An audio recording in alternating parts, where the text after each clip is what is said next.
before you go live. It's too late. Hello, everyone. This is I Can't Know Music, I'll Know Music, episode 11. This is the podcast where we listen to an album for a week and then we discuss it. My name is Michael Knipp, and I'm here as always with my co-host Blake Wilson. Hello, Internet.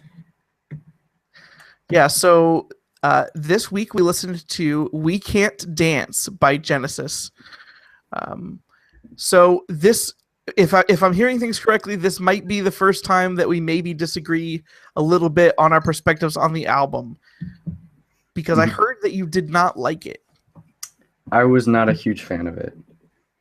And my reasoning for this, I think that the lyrical content of this album is very good. I think that Phil Collins is an amazing writer, and he does what he does extremely well. I just think that it is very, very dated, and I don't think it holds up very well.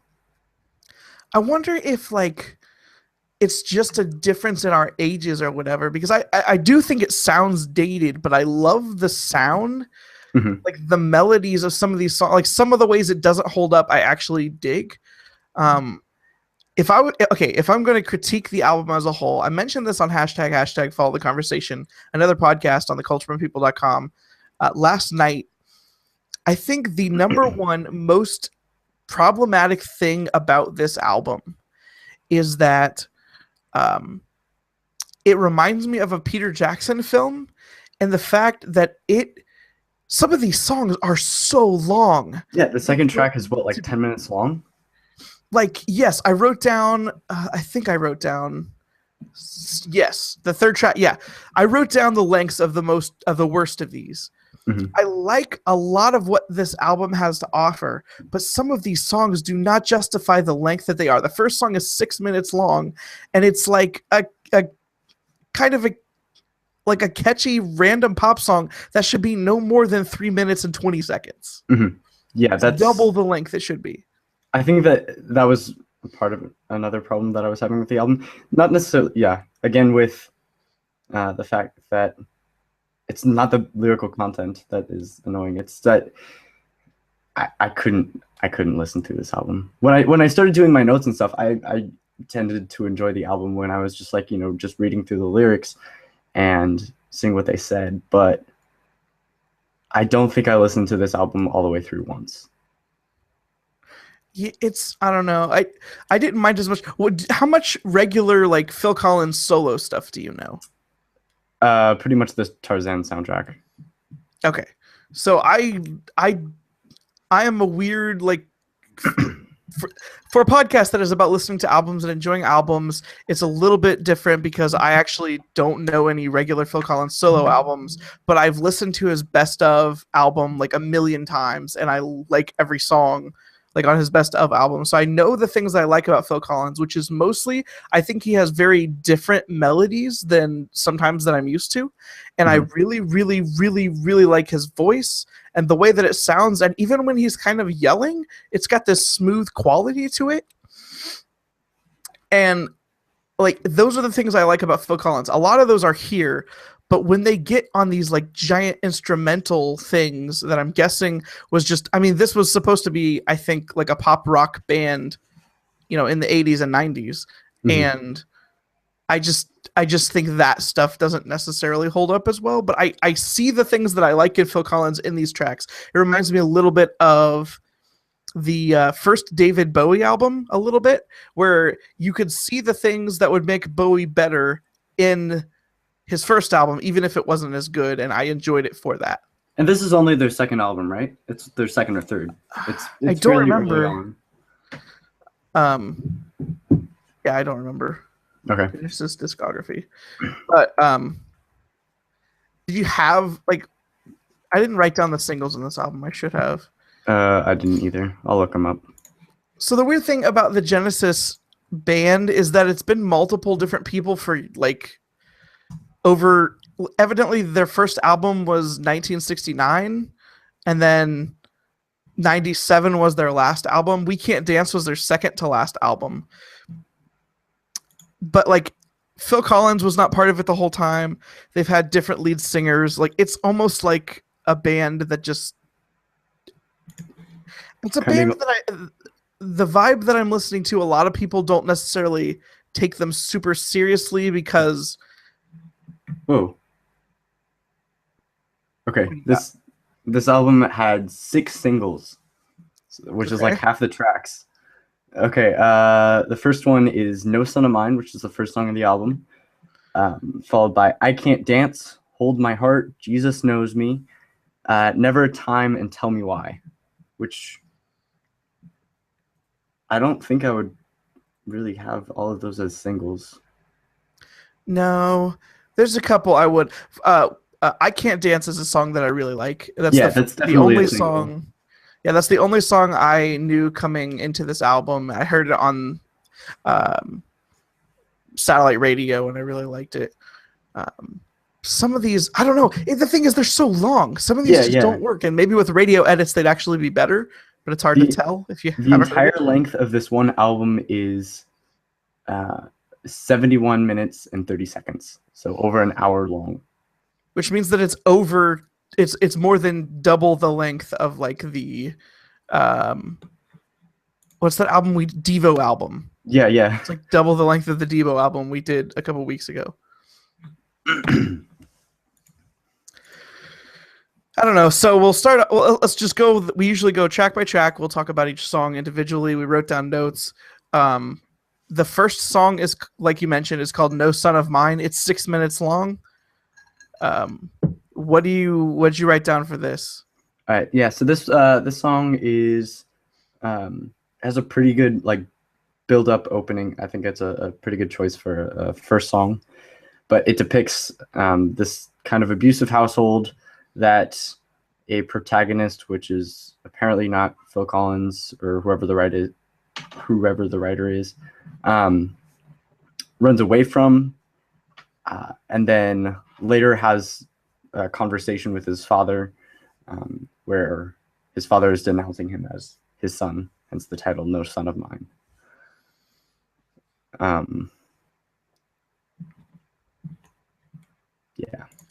Yeah, I mean, it's super synthy. That's the first thing you're gonna notice from an album from 1991. It's the whole album is full of synth, but I think it's really catchy. It's stuff that can get stuck in your head. The chorus, which I'll play a clip of it when we're if you listen to the audio version of this podcast, so I don't have to deal with the YouTube copyright stuff. But the chorus is very catchy. Like, it gets stuck in your head. I think that this is actually a pretty good song, with the exception of it being so long. Like, I wish it didn't have to be 6 minutes long to get his point across. The second song is called Jesus, He Knows Me. And my take on it was that it's so this whole album is full of story songs. Most of them are story songs. There's a couple just love songs or whatever. But most of them are story songs where it's obvious that that Phil Collins or Genesis as a band is not the protagonist. They're just, because they're so different and varied. This one is about like a preacher who uses his status of being someone that talks to God to get what he wants, including concubines and or male concubines and or money. And he basically says, Jesus, He knows me and He knows I'm right. And he uses his privilege to abuse the people that trust him and are and have some kind of faith in what he's teaching. Mm-hmm. Just another quick note about the album as a whole. He deals with a lot of like very political, social injustice type themes. In the first track, we see like domestic abuse. Second track is he goes into like clerical abuse. Yeah, like labor abuse.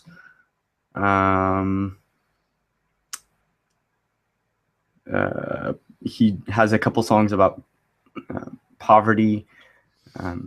Different classes, like classism issues. Classism, stuff like that. But a lot of the songs come back to this a very political viewpoint of society. Yeah, so once again, the Jesus He Knows Me song is very catchy, very upbeat, um, but 10 minutes long.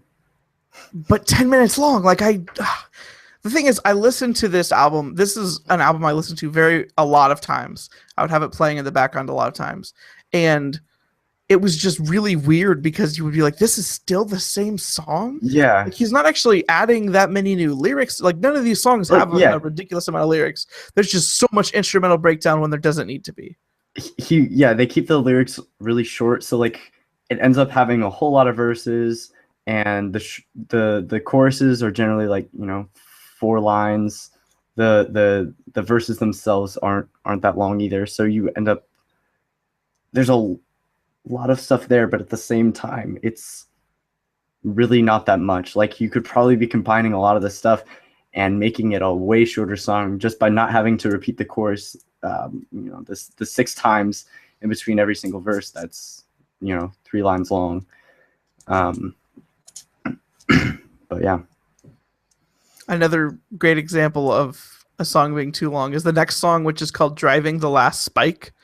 Which you mentioned being about like labor abuse or whatever. It's about a railroad worker, as you could probably guess, and like all the sacrifices they have to make, the lives they have to live with that type of lifestyle. It's like a slower ballad, but like it eventually breaks down in this, what I actually do appreciate, which is like this really, really late 80s, early 90s sounding like synth organ and guitar together in like a way that's cheesy, but in a way that I can kind of appreciate. Like, I don't know what it is about Phil Collins' music that comes across as cheesy, but in a way that I find endearing instead of just annoying. But that's how it feels to me. But once again, this is a 10-minute song.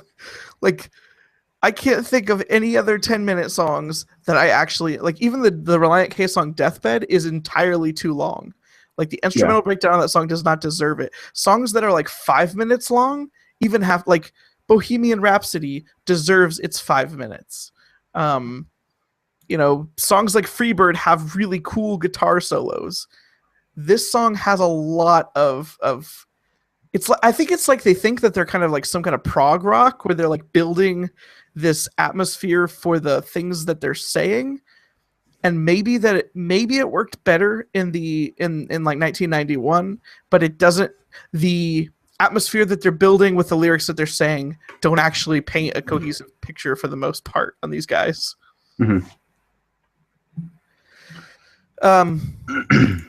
So the next song is I Can't Dance. I knew that song going in. Did you at least like this song? Like, it doesn't have. Okay, I think this song is good.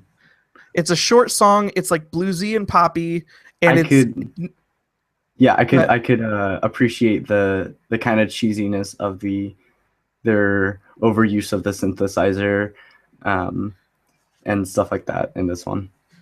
And I think that this one is intentionally cheesy. Like, even back then, I think that this came across as... Yeah, he's basically talking about how he really likes this girl, but he can't dance, so there was no reason that she'd care about him. And so, like, it's a little bit self-deprecating in a comedic way, and I really like this guy. This was also apparently in response to a Levi's ad campaign that was going around, where they had, like, these really attractive models wearing their pants, but that's kind of really all they were. They couldn't. All the acting in the ads were like terrible. They had them apparently dancing, and they couldn't dance. All the lines were given terribly, but the models were attractive. So it's like the models they can't dance, they can't talk, but they can walk and they can show off these jeans. That's funny. Okay. So. Yeah, good satirical take on a current event. Yeah. The next song is Never a Time, which I wrote was a slower, sad 90s pop song about there never being a good time to say the things you should have said. I think that this one lyrically is just not very interesting at all. It's like a very, very, very cliche song. Yeah. Yeah, it was just kind of a slow, sad song. I also think that this one is one of the weaker melodically, if I'm remembering it correctly. I'm just skipping ahead real quick. Okay, I just listened to a clip real quick. I I'm just a sucker for Phil Collins singing music. So like I could listen to this song. The benefit of this song is that it's 3 minutes and 50 seconds, making it one of the shortest on the album. Mhm. So even though it's very generic, I I think that it's listenable. Like you could put it on the background. You may not put it on your favorites playlist, but if it came on and you recognized it, you would not want to skip it. Yeah. What did you get for Dreaming While You Sleep? All right, so this is a song about again a protagonist who is driving in a stormy, dark night, and there's a corner, and a girl walks out onto it, and he hits her, and runs away. So later on, he finds through the news that he has put her into a coma, and she's not really giving any signs of recovery. And he's just kind of dealing with the guilt that haunts him as he is not confessing to anything. I don't know if this was triggered by some kind of social event that happened or if it's just a really weird song to write. Like it's a very weird story to try to tell in an album that also contains just like kind of love songs. The weird thing musically about this is that it starts off with like bells and like a synthesized horn and like bongo drums, and then it eventually becomes this like sad ballad about accidentally hitting this woman and running away and dealing with the guilt. The synthesized horn, that is a modulated guitar. Interesting. So they're using I can't remember, it's some type of system to modulate it so that they said they wanted it to sound like an elephant. Okay. Like I think that those weird sounds are supposed to, like the song is called Dreaming While You Sleep. I think that it's supposed to be playing on the dreaming section, which they don't actually ever address lyrically that much. Yeah. Once I find this to be a really weird song, I find it a little bit catchy, but once again, it's 7 minutes and 16 seconds long. Yeah, it doesn't need to be long. That is an absurdly long song. There's not that many lyrics. Like, I don't know. The next song is called Tell Me Why. This is a song that we mentioned before that's about classism. I wrote is a lament for people who are starving when others have plenty. Why don't the people who are able to do something? It has like a jangly acoustic guitar. Like it's obviously an acoustic guitar, but it's put through some weird effects to sound like almost twangy, but not quite twangy. Yeah. And it's 5 minutes of questioning why poor people aren't fed by rich people that live just, around the street from them. This is, I think, an interesting song, and like this is an example of rock music trying to ask social questions. But once again, I don't know if the music necessarily fits up. I don't know. It's weird. I like the music and I think that the lyrics are interesting, but some of these songs I just don't think they meld as well, and I wonder if that's just a generational thing. Once again, this is a shorter song for this album, but is still almost 5 minutes. It's 1 second short of 5 minutes. It doesn't necessarily need that, but I think the chorus is interesting. I think the chorus is catchy. I like the things that it's doing musically, and I like the things that it's asking. I just don't know if it always lines up 100%, but I'm still okay. Like I'd still listen to it. I just don't know why it's 5 minutes long, because 5 minutes, the average song is like 3 minutes and 20 seconds. And you could get a lot out of that time. Like, you don't need 5 minutes to tell a story. And every song especially in doesn't song. every song doesn't need to be rap. Like you don't have to try to fit 300, verses into like, you don't have to be look at me now and fit so many words into like 4 minutes or whatever, but like there has to be some kind of middle ground. Like 5 minutes is a really, really long time. Like most songs that are 5 minutes are not ever going to get radio play or like get listened to because they're too long. You just have to have if you're going to make a 5-minute song, it's got to be worth it. That's all I'm saying. Mm-hmm. And even if they are worth it, like a 5-minute song after a 5-minute song after a 5-minute song after a 5-minute song, all throughout an entire album, if all of the songs are going to be worth it, that has to be an incredibly well-crafted album. It's got to be like a rock opera or something. Yes, in which you listen to all of the tracks together or something. Yeah, it's just not worth it, I don't think.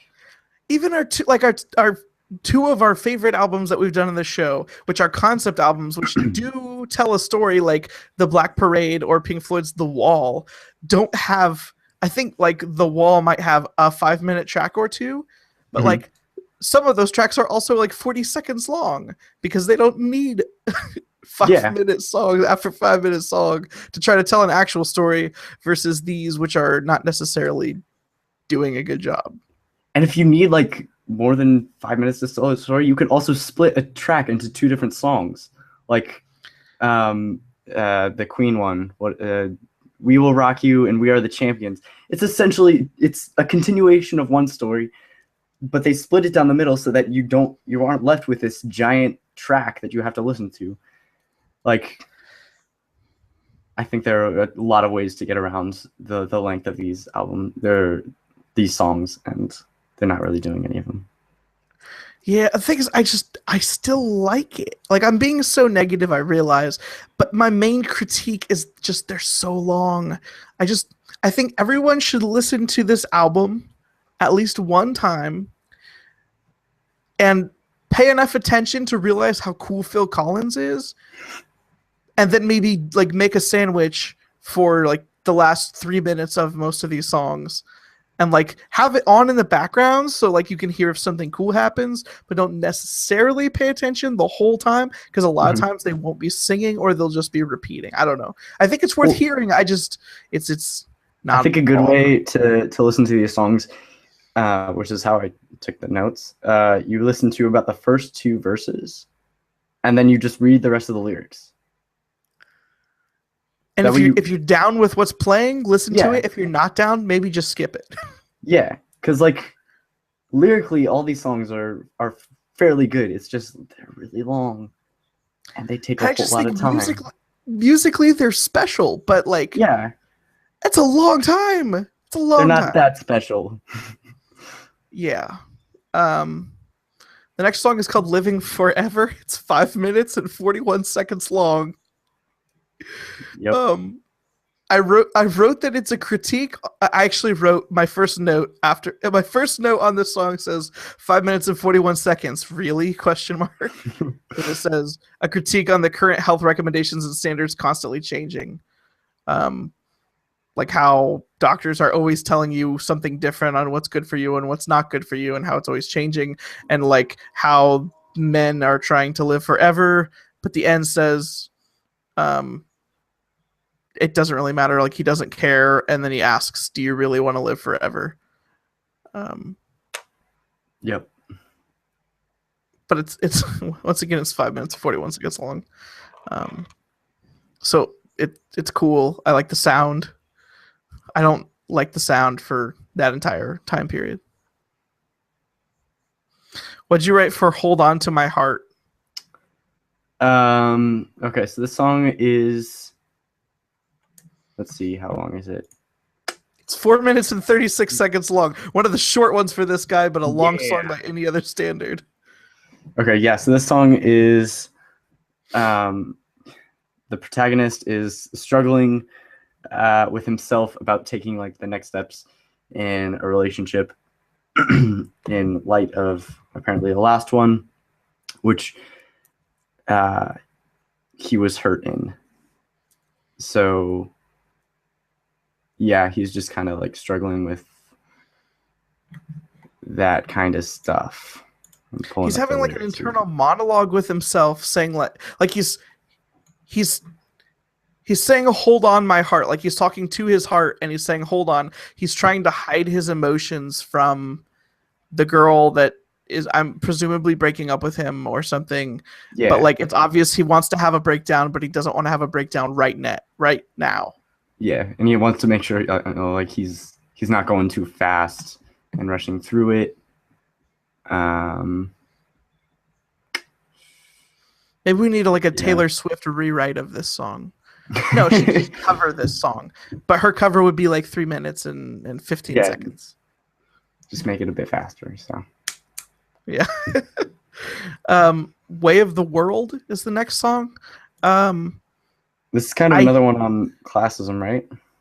Okay, I wrote that it was on classism, but also I find that this one is the most vague lyrically of all the other songs are very obvious what they're talking about. I wrote that I can't tell, but I think that it's calling out the acceptance of classism based on the fact that it's always existed and that's the way the world has always worked. He also mentions in the first verse something about a storm or something. Okay, so Mother Nature sits on the other side with a loaded gun. So there's also like speculation on whether this is talking about how like nature affects society, and like kind of again with the classism that there are helpless people, but instead of society being the root cause, kind of having it be nature and stuff like that.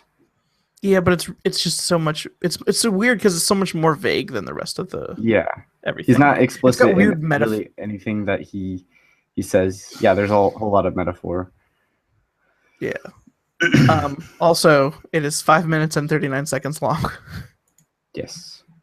Also, it's a sad song, kind of, but it's still funky and kind of poppy, and the synths are laid on. Maybe it's just hard for people in the like 2015 year, the year of 2015. I don't know how to talk. It's hard for people today to take synth as seriously as maybe they assumed that people would take synth. Maybe that's the problem. Yeah. The next song is called Since I Lost You. I wrote it's a 4-minute piano song with actually I find this to be the most generic. It's just like this one is lyrically super generic. It's just a generic breakup song, like since I lost you, I'm sad, I remember the things we did, we should have done this, blah blah blah. But I just, once again, it's another example of how I really like Phil Collins' melodies that he chooses and Phil Collins' voice. I keep talking like this is a Phil Collins album. It's a Genesis album, but it just comes across as being very Phil Collins solo artist-esque. Yeah. So I don't know. What were your thoughts on this one? I did not get this as a breakup album, but or a breakup song. What did you get? Apparently, this is a song written to Eric Clapton after he lost his son. Okay. So, a song about death. I could see that. I still don't know if that changes the generic reading of the lyrics. Reading through it without the context of that, it's pretty generic. I didn't get that it was a song about death at first. Okay. Final song called Fading Lights. What did you write? All right. This is a song about nostalgia, looking back on the good days, the fondness of them. This was presumably a song that was talking about the ending of the band, but that has been disputed and apparently rejected by Genesis. Okay, it was their second to last album, so that would check. My guess is the 97 album is not considered officially canon or as good or whatever. It is 10 minutes long, and still has relatively generic lyrics. And it's just, it is an intense 10 minutes in the fact that you just want the album to end if you've been trying to listen to it straight. Even me, who really liked it and really thinks that people should listen to it, is just like, how long is this song? Why is it 10 minutes long? Like, I don't know. I felt like I liked the Devo album in its length. Like, I didn't like the Devo album. I was happy when it was over. Some of the we've done a bunch of short albums in a row. I felt like this is just too long. We've got to find an album that's got a length in the middle that kind of knows what it wants. What's up, chat? I just realized that somebody was in the chat. I don't know how long they've been there. How's it going? I was just gonna say hey, but it's freaking out on me. So, hello, chat. If you missed anything, chat, we're talking about how long every single song on We Can't Dance is. Blake doesn't know if it holds up super well. I like a lot of what it tries to do. We both agree that every single song on this album, with the exception of, I think, 2, are entirely too long. Almost every single one of them is double the length that it needs to be, or more. Yep. And that wraps up the album as our track by track goes. I think we talked about our thoughts in general about the album. Next week we didn't officially actually discuss. Oh no, we didn't. Normally do this ahead of time. Next week we are going to do an album by the Pixies.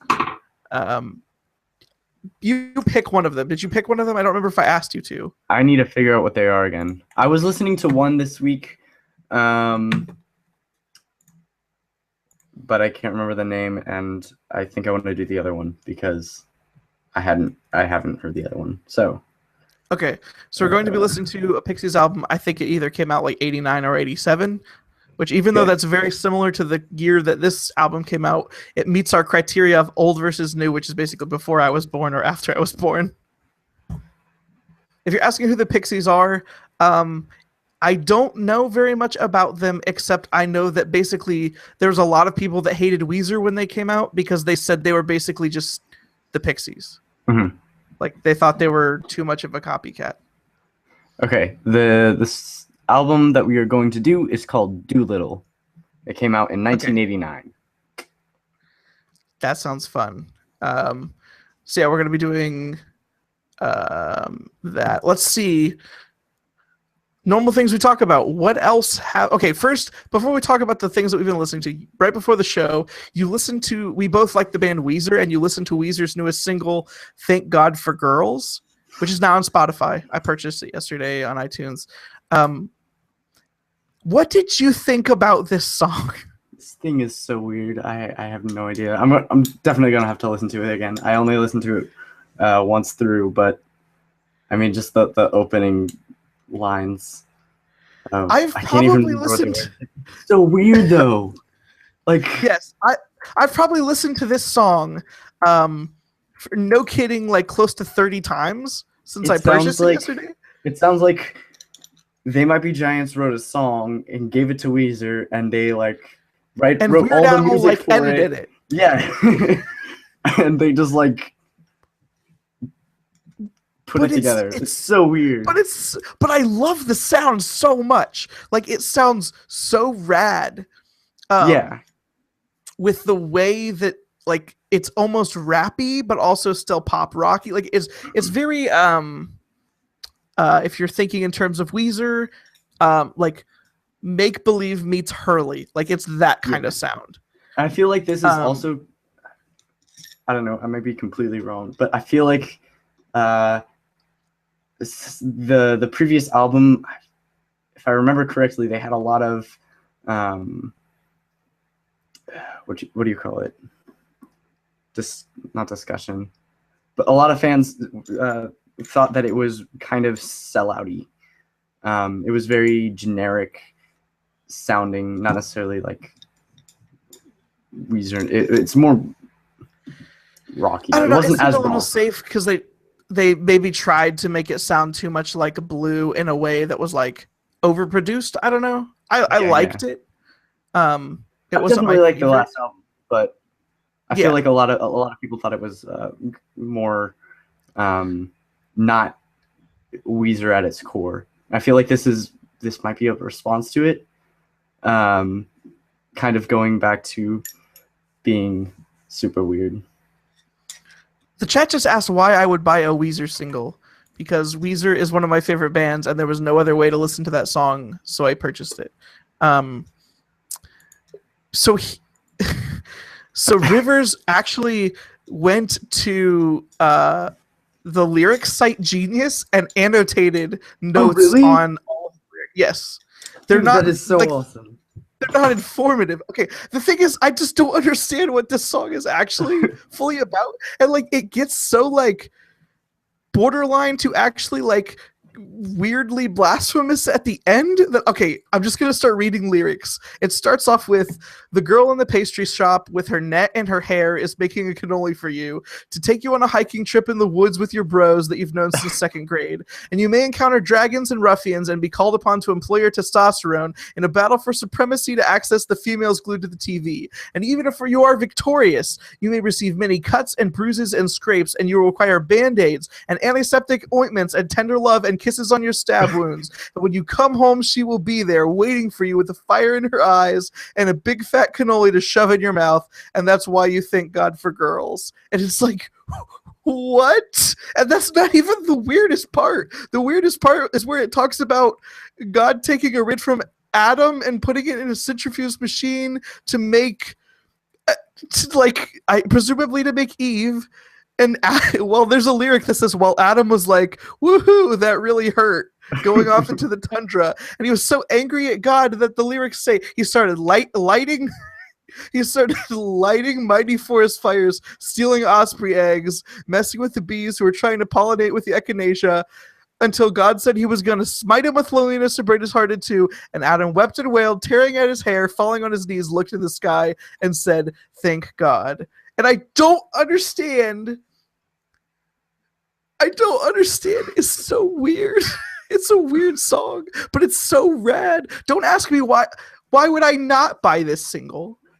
The chat is so confused that I would buy a Weezer single, especially a Weezer single as rad as this. I like it. It's a good song, but also the weirdest song.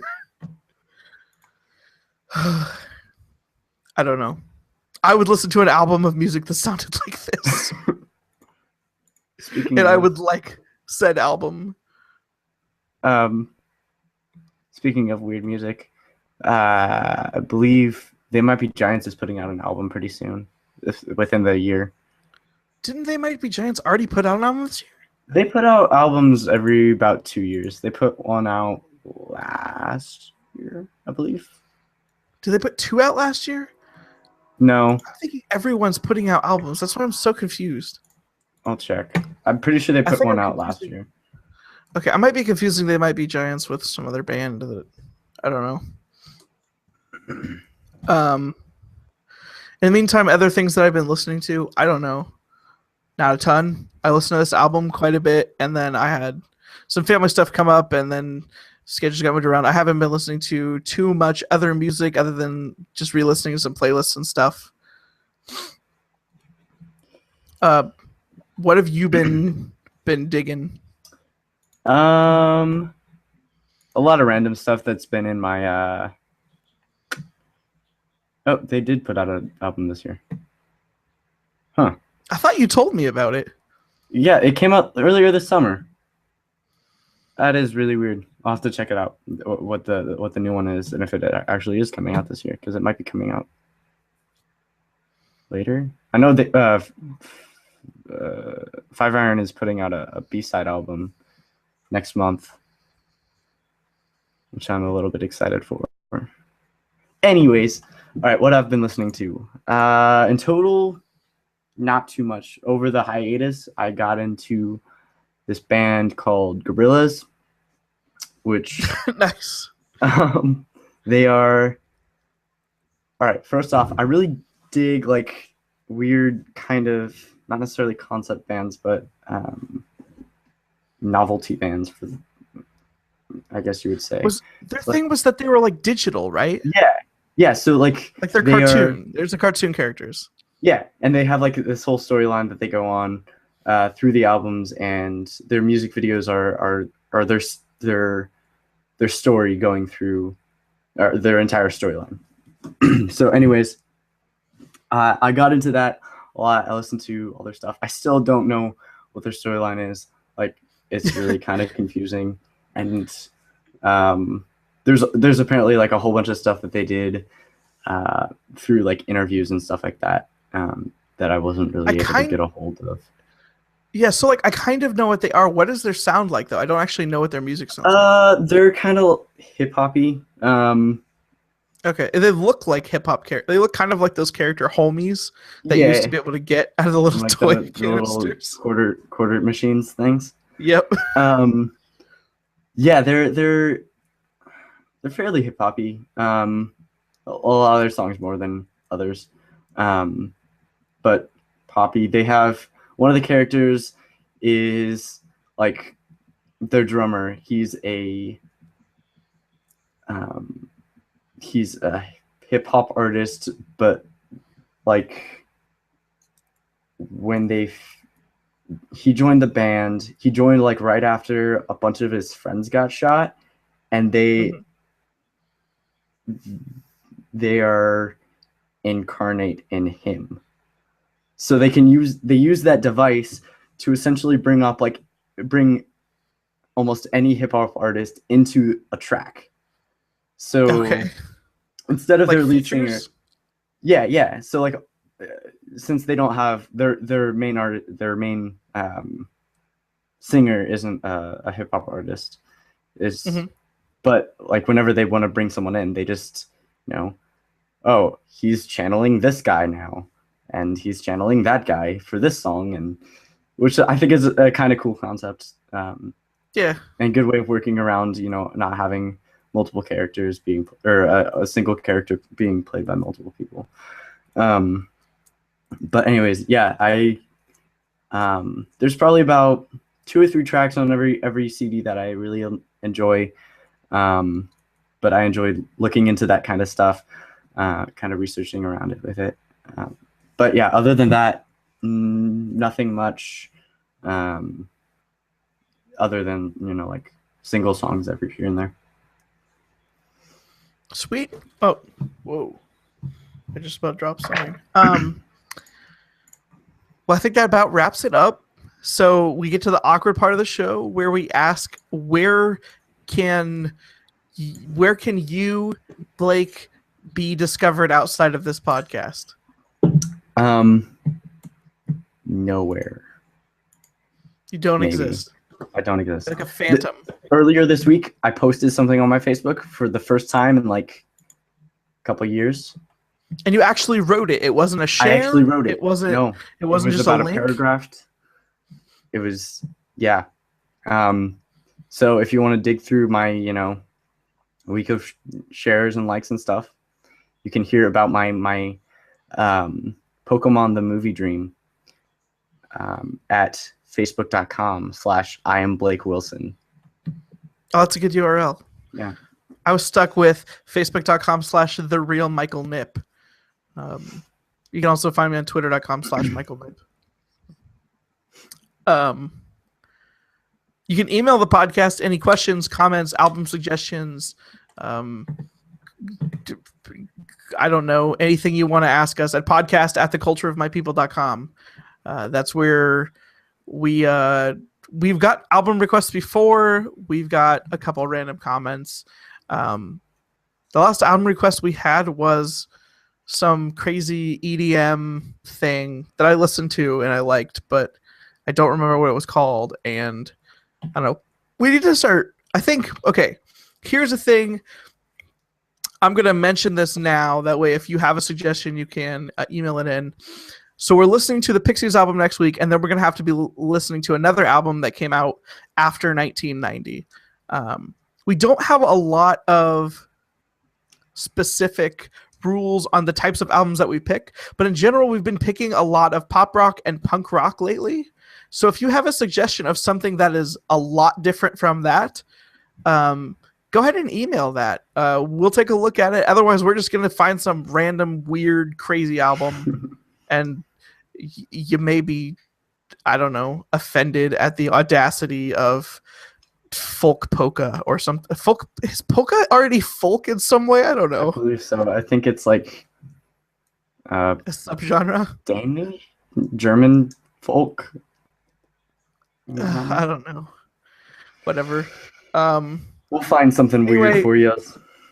Yeah, if you don't make a suggestion, we'll find something intentionally obnoxious. And when you're listening to the audio version of this podcast, we'll just listen to the Devo album again. Yeah, we'll just play the Devo album instead of a podcast. I'll just upload the Devo album. We'll just only play the first track over, or not the first track, the Are We Not Men over and over and over until you guys suggest an album. I actually had multiple comments on that episode where they were hearing that clip of the clip I used for the audio podcast was just that, and people were just like, "Dude, I didn't listen to that album, but that was obnoxious." I was like, "Yeah, that was the album." So, speaking of hearing a clip over and over, yeah. Earlier this week, a happening that I had with my brother. All right, so every morning I get up like 6 o'clock and John wakes up at like 9 because he doesn't have school. So I decided that I would pull a prank on him. So I got up early. Okay. And I changed the system sounds on his computer so that every time he opened or closed a program, it would play the first 10 seconds of Never Gonna Give You Up by Rick Astley. Okay. It's pretty great. That sounds like a great prank. Especially, I don't know. Do people still rickroll each other? Like I do, but I'm old. Like, is that a thing that people still do to each other? I occasionally do it. I mean, but I don't know if young people still do it. I'm getting to I don't know. an age where I'm separated from the generation behind me. Isn't that weird? Like I'm like 2 generations separated from the kids that are watching Disney Channel right now. Like I have no idea what like junior hires or even freshmen are doing these days. So weird. I'm at the age where I don't even know what college freshmen are doing these days. Like that's what you're almost that age. They're playing lots of League of Legends. In the I was into that. Like I was into that like a hot month a few years ago.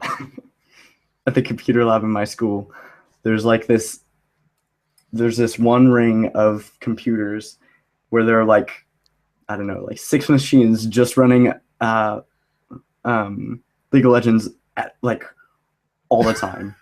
They just cycle in people as they go in and out of class. And like half of the people there are like Asians and stuff and really good at the game. Of course they are because they're Asians. Or Koreans. League of Legends is a crazy person's game. I've played it for a while. Whatever. There's a thing that I need to let you hear, and I'm gonna suggest that those people that are listening to this podcast, I'm gonna recommend last episode of hashtag follow the conversation that we recorded yesterday. Just go to the audio version. It doesn't work on the video version. It's actually funny. But go to the audio version. Just listen to the intro of that podcast. I'm going to send it to you after this podcast. Like, it's a weird. Maybe I'll just use that as a closer for this episode. I don't know, whatever. We got to wrap this up because I got to eat dinner and edit this jank. Do you have stuff to do? I don't know. I have to eat. It's 5 o'clock over here. I mean, I have time to do it. I have to work on some homework and stuff. Cool. So, next week we're doing the Pixies Doolittle. Is that what you said? Doolittle? Yes, sir. Okay. So, for I Can't Know Music, I'll Know Music, episode 11. This has been me, Michael Nipp, and my co-host, Blake Wilson.